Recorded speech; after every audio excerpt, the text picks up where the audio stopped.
First, giving honor to the Creator and my ancestors on whose shoulders I stand. Happy Mother's Day to my mom. She is not here in attendance, but by tomorrow, she will have seen this. Let me also acknowledge my professors who have passed on to the other side. Because of work obligations over the past few years, I missed memorials that were held here for them. Professor Al Freeman Jr., Professor Mike Malone, Professor Reggie Ray, Dr. Henrietta Edmonds, Professor Joe Selman, Dr. Johnson, and Dr. Singleton. Professors and instructors that may be present: George Epstein, Tony Starnes, Denise Saunders, Professor Roberts Williams, and Professor Vera Katz. Your lessons continue to guide and enlighten me to this day. To President Wayne Frederick and the Board of Trustees, thank you for bringing me back here and giving me this distinguished award. It's overwhelming to be recognized amongst this year's other honorees. I can think of no better place to be right now after the Black Panther and Avengers campaigns than to return and participate in these graduation ceremonies with you. It is a great privilege, graduates, to address you on your day, a day marking one of the most important accomplishments of your life to date. This is a magical place, a place where the dynamics of positive and negative seem to exist in extremes. I remember walking across this yard on what seemed to be a random day, my head down, lost in my own world of issues, like many of you do daily. I'm almost at the center of the yard. I raised my head and Muhammad Ali was walking towards me. Time seemed to slow down as his eyes locked on mine and opened wide. He's raised his fist into a quintessential guard. I was game to play along with him, to act as if I was a worthy opponent. What an honor to be challenged by the GOAT, the greatest of all time, for a brief moment. His face was as serious as if I were Frazier in the Thriller in Manila. His movements or flashes of a past greater than I can imagine. His security let the joke play along for a second before they ushered him away, and I walked away floating like a butterfly. I walked away amused at him, amused at myself, amused at life for this moment that almost no one would ever believe. I walked away light, ready to take on the world. That is the magic of this place. Almost anything can happen here. HU.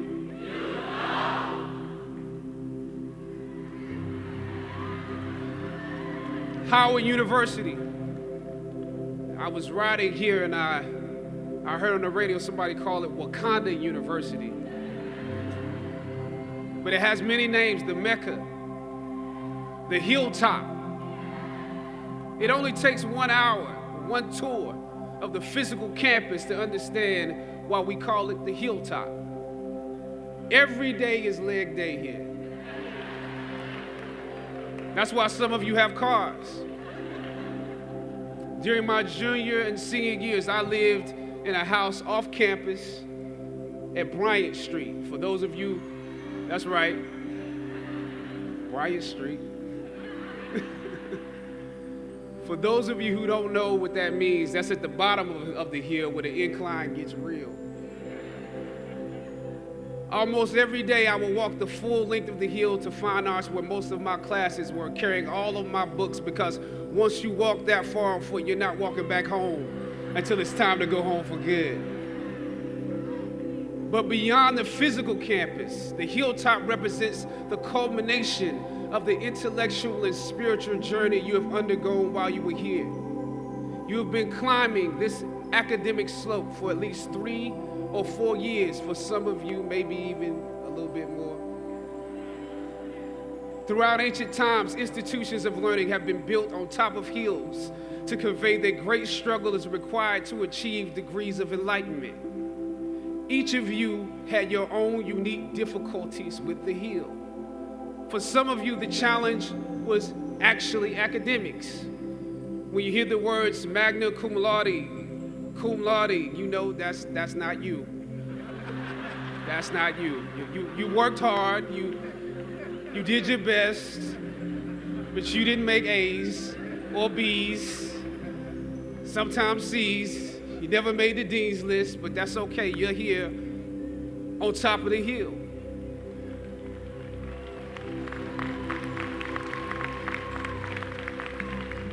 And I want to say something to that. You know, sometimes your grades don't give a real indication of what your greatness might be. So it really is okay. For others, it was financial. You and your family struggled to make ends meet every semester of your matriculation. You had to stand in one line to get to another line, to get to another line for somebody that might help you. You had to work an extra job or two, but you're here. For a lot of you, not all, but a lot of you, your hardest struggle was social. Some of you never fit in. You were never as cool and as popular as you wanted to be, and it bothers you. So your social struggles here became psychological. Even though you made it up the hill, you carry the baggage of rejection with you, but you're here. Or some of you went through something traumatic. You made it to the top of the hill, but not without scars and bruises. Some of you fit in too much. You were on the yard rapping on your frat block when you were supposed to be in class. Or you got caught up in the DC party life. I know how that is. I mean, we're right here in the midst of the city. Sometimes you forgot you were in school. You probably could have graduated with honors, but instead you are getting an oh yeah degree today. Oh yeah, I have class. Oh yeah, I have that paper due. Oh yeah, I have a final. You were literally too cool for school. You waited until the last minute to do your best work, and it's a wonder that you made it up the hill at all because you carried the baggage of too much acceptance. Most of you graduating here today struggled against one or more of the impediments or obstacles I mentioned in order to reach this hilltop. When completing a long climb, one first experiences dizziness, disorientation, and shortness of breath due to the high altitude. But once you become accustomed to the climb, your mind opens up to the tranquility of the triumph.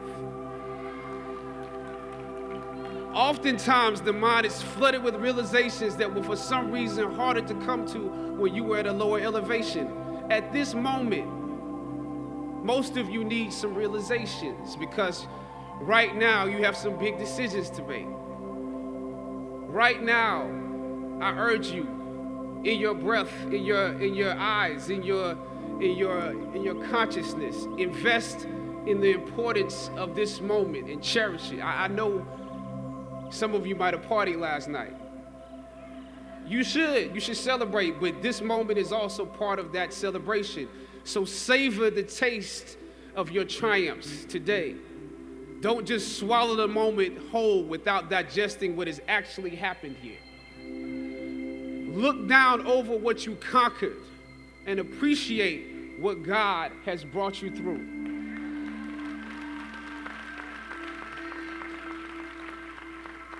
Some of you here struggled against the university itself.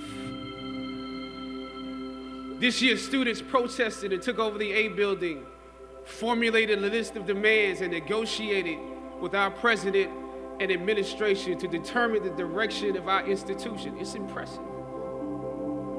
Similarly, during my years here at Howard, we also protested and took over the A building in order to preserve Howard's annual In order to preserve Howard's annual appropriations from Congress, President H. Patrick Swagger decided to reduce the number of colleges at the university. By his plan, engineering would need to merge with architecture, nursing would merge with allied health, and fine arts, my school, would be absorbed by arts and sciences. That's how we saw it, absorbed. For many of us in fine arts, this signaled to us that our curriculums or the curriculums of students following us might become watered down concentrations. This undermined the very legacy we were proud to be a part of and aim to continue. The fine arts program had produced Phylicia Rashad, Debbie Allen, Isaiah Washington, Richard Wesley, Donnie Hathaway, Roberta Flack, just to name a few. We felt that, yes, you can go on and on, We felt that we could compete with students from Juilliard, NYU, and Cal Arts as long as we continued to have a concentrated dosage that rivaled a conservatory experience. But without it, although we took over the A building for several days and presented our arguments to President Swaggart and the administration, the schools were still merged. Thus, the current collection or formation of schools exists. That's why I view your recent protest as such an accomplishment for both sides of the debate, student and administration. I didn't come here to take sides.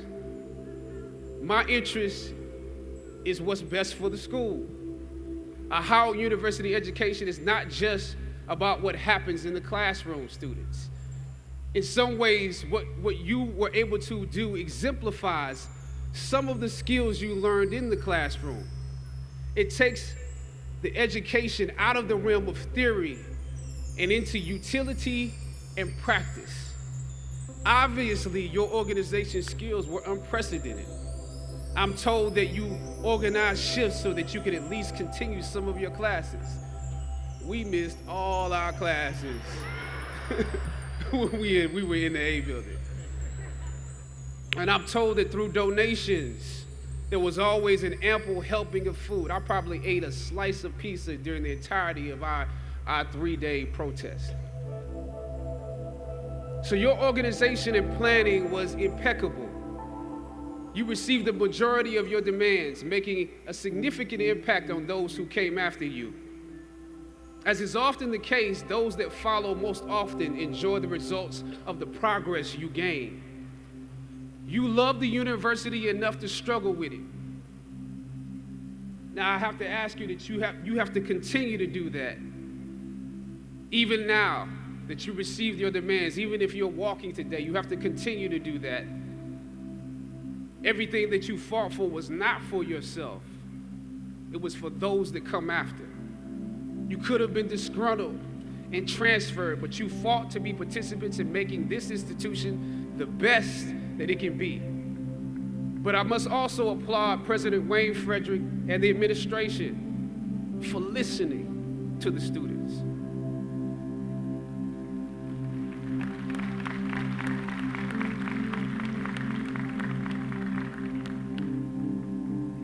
Your freedom of speech was exercised in a way where you can contribute to this place. It also shows that you can contribute to the democracy. The administration and the campus police at the time when I was protesting was not nearly as open-minded as this current one. I know this was a difficult time, but because of both of you, I believe Howard is a few steps closer to the actualization of its potential, the potential that many of us have dreamed for it. Students, your protests are also promising because many of you will leave Howard and enter systems and institutions that have a history of discrimination and marginalization. The fact that you have struggled with this university that you love is a sign that you can use your education to improve the world that you are entering. I was on a roll when I entered the system of entertainment, theater, television, and film. In my first New York audition for a professional play, I landed the lead role. From that play, I got my first agent. From that agent, I got an on-screen audition. It was a soap opera. It wasn't Third Watch. It was a soap opera on a major network. I scored that role too. I felt like Mike Tyson when he first came on the scene, knocking out opponents in the first round. With this soap opera gig, I was already promised to make six figures, more money than I had ever seen. I was feeling myself. But once I got the first script, and with soap operas, you very often get the script the night before and you shoot the whole episode in one day with little to no time to prepare. Once I saw the role I was playing, I found myself conflicted. The role wasn't necessarily stereotypical. A young man in his formative years with a violent streak pulled into the allure of gang involvement. That's somebody's real story. Never judge the characters you play. That's what we were always taught. That's the first rule of acting. And any role played honestly can be empowering. But I was conflicted because this role seemed to be wrapped up in assumptions about us as black folk. The writing failed to search for specificity. Plus, there was barely a glimpse of positivity or talent in the character, barely a glimpse of hope. I would have to make something out of nothing. I was conflicted. Howard had instilled in me a certain amount of pride, and for my taste, this role didn't live up to those standards. It was just my luck that after filming the first 2 episodes, execs of the show called me into their offices and told me how happy they were with my performance. They wanted me to be around for a long time. They said, if there was anything that I needed, just let them know. That was my opening. I decided to ask them some simple questions about the background of my character, questions that I felt were pertinent to the plot. Question number 1, where's my father?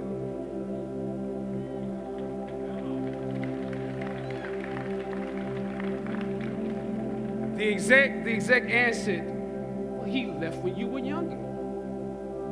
Of course. Okay. Question number 2. In this script, it alluded to my mother not being equipped to operate as a good parent. So why exactly would my little brother and I have to go into foster care? Matter of factly, he answered, well, of course, she's on heroin. That could be real, I guess. But I didn't want to assume that's what it was. If we're around here assuming that the black characters in the show are criminals on drugs and deadbeat parents, then that would probably be stereotypical, wouldn't it? That word stereotypical lingered. One of the execs pulled out my resume and began studying it. The other exec wore a smile, trying to live up to what they had promised me only a few moments before. If there's anything you need, just let us know. She said, as you have seen, things move really fast around here. But we are more than happy to connect you with the writers if you have suggestions.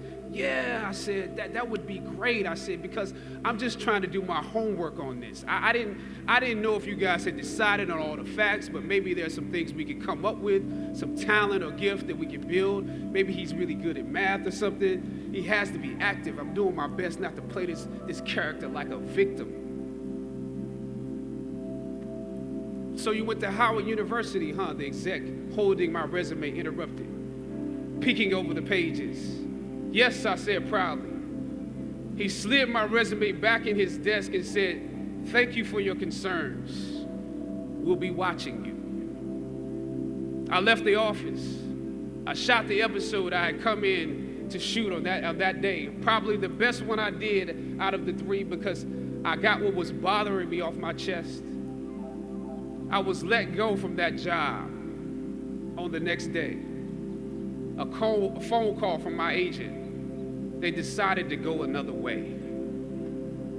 The questions that I asked set the producers on guard and perhaps paved the way for a less stereotypical portrayal for the black actor that stepped into the role after me. As the scripture says, I planted the seed and Apollos watered it, but God kept growing. God kept it growing. Yet and still, when you invest in a seed, watching it grow without you, that is a bitter pill to swallow. A bitter pill. Anybody that's ever been fired knows what I'm talking about. Even if you really don't want the job, when they let you go, it's like any breakup. You act like you don't care. I didn't need that damn job anyway. I didn't need them.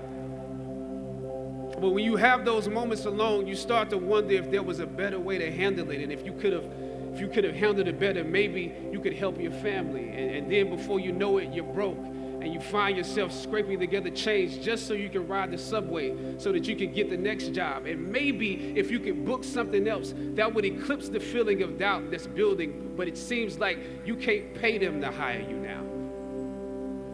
My agents at the time told me it might be a while before I got a job acting on screen again. Well, that was fine because I never wanted to act in the first place. And I definitely didn't want to be caught dead going after a fake Hollywood pipe dream. I'm more of a writer and director anyway, so forget their stories. I can tell my own stories. But am I actually blackballed?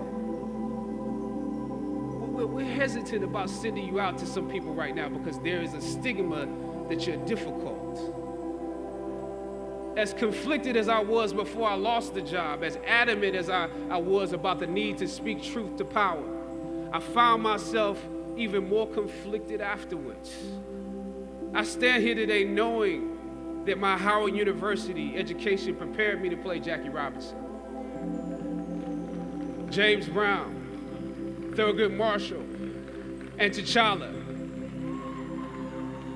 But what do you do when the principles and standards that were instilled in you here at Howard close the doors in front of you? Sometimes you need to get knocked down before you can really figure out what your fight is and how you need to fight it.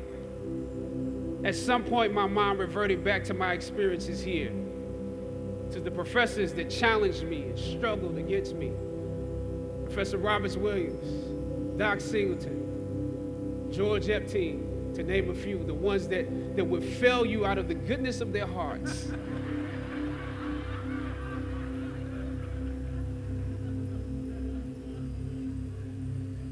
And this may be hard to grasp for some of you right now, but I even considered President Swagger and how negotiating with him was practice for a world that was considerably more cruel and unforgiving than any debate here, one that had no interest in my ideals and beliefs.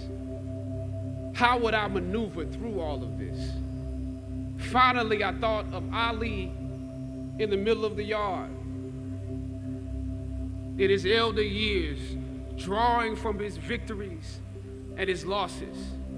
At that moment, I realized something new about the greatness of Ali and how he carried his crown. I realized that he was transferring something to me on that day. He was transferring the spirit of the fighter in me. He was transferring the spirit of the fighter to me. He was transferring the spirit of the fighter to me. Sometimes you need to feel the pain and sting of defeat to activate the real passion and purpose that God predestined inside of you. God says in Jeremiah, I know the plans I have for you. Plans to prosper you and not to harm you. Plans to give you hope and a future. Graduating class, hear me well on this day. When you have reached the hilltop and you are deciding on next jobs, next steps, careers, further education, you would rather find purpose than a job or a career. Purpose crosses disciplines. Purpose is an essential element of you. It is the reason you are on the planet at this particular time in history. Your very existence is wrapped up in the things you are here to fulfill. Whatever you choose for a career path, remember the struggles along the way are only meant to shape you for your purpose. When I dare to challenge the system that would relegate us to victims and stereotypes with no clear historical backgrounds, no hopes or talents, when I questioned that method of portrayal, a different path opened up for me. The path to my destiny. When God has something for you, it doesn't matter who stands against it.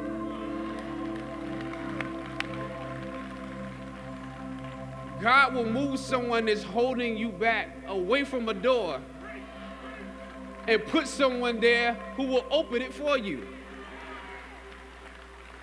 If it's meant for you,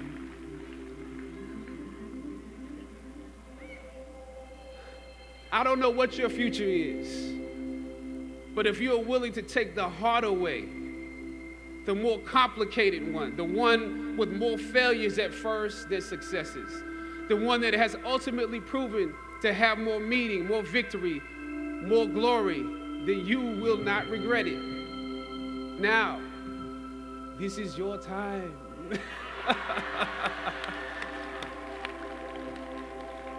The light of new realization shines on you today.